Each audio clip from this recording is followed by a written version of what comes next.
And இப்போ இதில் ஒரு இம்பார்ட்டன்ட் டாபிக் நம்ம பார்க்க போகிறோம். என்னென்னா, இந்த இடத்துல சிட்டியை மட்டும் கான்சென்ட்ரேட் பண்ணுங்கள். இந்த சிட்டியில் நாகர்கோயில், மதுரை, சென்னை அண்ட் திருச்சி, இங்கே வந்து பார்த்தீங்கன்னா மொத்தமே 4 சிட்டி தான் இருக்குது. ஆனால் 5 ரோ இருக்குது. ஸோ நம்மளுக்கு ஒரு ரெக்குவயர்மெண்ட் வருது.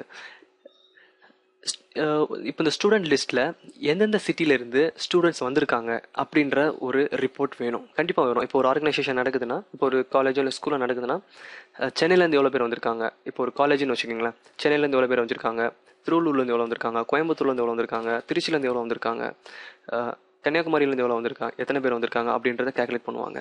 இப்போ நம்ம கேஸில் வந்து பார்த்திங்கன்னா மொத்தம் எந்தெந்த சிட்டியிலேருந்து ஆளுங்க வந்திருக்காங்க அப்படின்றது மட்டும்தான் நம்ம வந்து இப்போ நம்ம பார்க்க போகிறோம்.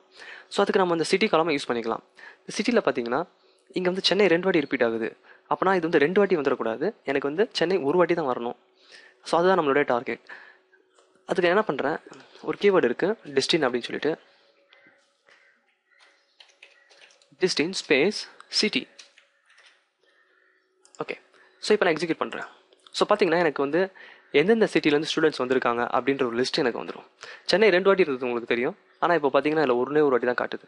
ஸோ இதேமாதிரி 100 ரூபா இருந்தாலும், சென்னை வந்து அதில் 50 வாட்டி வந்திருந்தாலும், இந்தமாதிரி டிஸ்டின் போடும்போது நம்மளுக்கு அது ஒரே ஒரு வாட்டி தான் காமிக்கும். ஸோ இது மூலயமா நம்மளால் வந்து ஒரு எந்தெந்த சிட்டிலேருந்து ஸ்டூடெண்ட்ஸ் வந்திருக்காங்க அப்படின்றத ஈஸியாக அனலைஸ் பண்ண முடியும், நம்மளுக்கு ஆன்சரும் கிடைக்கும்.